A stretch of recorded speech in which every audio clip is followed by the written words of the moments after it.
North Dakota held their annual green and white spring game earlier today, with everyone anxiously awaiting to see how the quarterback battle would play out between Joe Molberg and Ryan Bartles. But you can't forget about the guys they're throwing to. Kenny Galladay and Jameer Jackson put on quite a show. Starting things off in the first, green team with the ball. Bartles with the fake, and defensive lineman Seth Stanchik says not today. Mentally, how do you prepare them for these big playoff games to keep them calm and focused? Top of the seventh, Jake Peavy still on the mound, swing and a miss by Dozier on the fastball, and he does it again, this time to Willingham. This game went into 10 innings, and in the top of the 10th, Ryan Domit with a blast down the left baseline kicks off the inning with a double. The Twins take the 2-1 lead, and that would be the final. And there's still a lot of hope for the Twins. The season is still early. Right, exactly. Plenty more games to play. All right, thanks, Audrey. Later in the first, Bartles finds Jackson for the 33-yard TD. It lands right in his hands. They were practicing that route all day on Thursday. How important would it be to get the win and be able to have that chance to get a berth in the NCAA tournament? It's life-changing. I mean, I've been through it. It's big. Well, that's the latest from what's going on in Sioux Falls right now. It should be a night to remember. Back to you. There's a new face this season for the Bison football program, but a familiar one. We've known each other for a long time, and just his characteristics as a coach really fits into our value system here at NDSU. He's Connor Riley, and he joins the NDSU coaching staff as the new fullbacks and tight ends coach. I've known about this program for quite some time, playing in myself playing in the old NCC, and there's always been a very big respect for this program. A former offensive line coach since 2006, Riley spent the last 2 years at Sacramento State. The transition for the run blocking and a lot of the same techniques that he's teaching, a lot of carryover, and for me, it's been a smooth transition so far.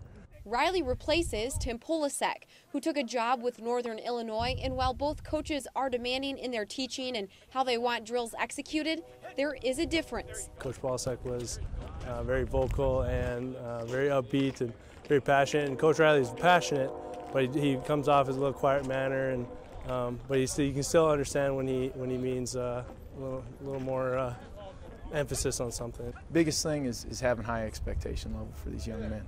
This is a fantastic program, and the expectation level here is very high, and the expectation level they should have for themselves should be awfully high as well.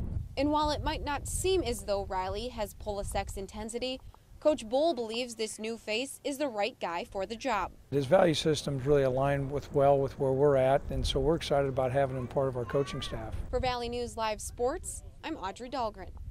Over Christmas break, Moorhead coach Pete Cullen stated these were the goals of the Spuds hockey team for the 2012-2013 season. Number one, it'll be getting through our section opponents and getting cleanly out of our section with a section title that bring us the berth in the state tournament. Check. The Spuds can cross that step off their list. So what are they focusing on now since they have made it to states? All year long we've been focused on our players getting better individually and as a team. The guys have gotten better this year. Now we are more results oriented. Moorhead has made some adjustments heading into this playoff season, and it seems to be clicking for the Spuds on the line and in the net. Since the holidays, Jacob Dittmer has been solid with a 90% save average and even better in the section games, just allowing 3 goals on 60 shots. The main thing is I've just been trying to figure out what works for me and remain consistent throughout these playoffs. The Spuds also had to figure out their identity on the power play and have done so in these last couple of weeks by moving Tony Uglum to the point, who has 3 power play goals in each of the 3 section victories. Told me to be on the point, and I just did whatever he told me to, kind of, and just we've rolled with it, and it's been working. You got a kid like Tony who wants it so bad, and he knows how to handle himself in the big pressure situations. And he just comes through. He's our senior captain leader. And Coach Cullen, 2 months later, leaves us with this. It's hard work time because goal number 2 hasn't been met yet, and that's what we're working for, and we're not going to let off the gas one little bit. In Moorhead, Audrey Dahlgren, Valley News Live Sports.